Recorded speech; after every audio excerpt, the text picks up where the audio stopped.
అల్లా సుబ్హానహు వ తఆలా అంటున్నాడు, మీ చేతిని మెడ కట్టించుకోబాకండి అన్నాడు. అంటే ఏంటి? ఇక్కడ కట్టావనుకో జేబులోంచి ఏం తీస్తావు అంటే నువ్వు పిసినారోడు అయిపోబాక. ఒకడు చాలా ధనం ఉంటుంది, చాలా ఐశ్వర్యాలు ఉంటాయి, వ్యాపారం లక్షల కొద్ది సంపాదిస్తున్నాడు, పిల్లికి బిచ్చి పెట్టడాడు.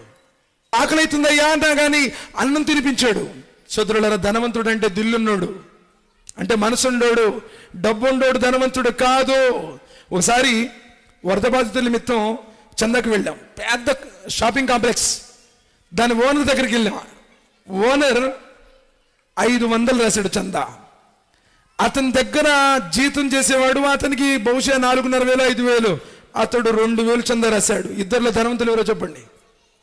ఓనర్ 500 చందా, అందులో జీతానికి చేసేవాడు 2,000 చందా.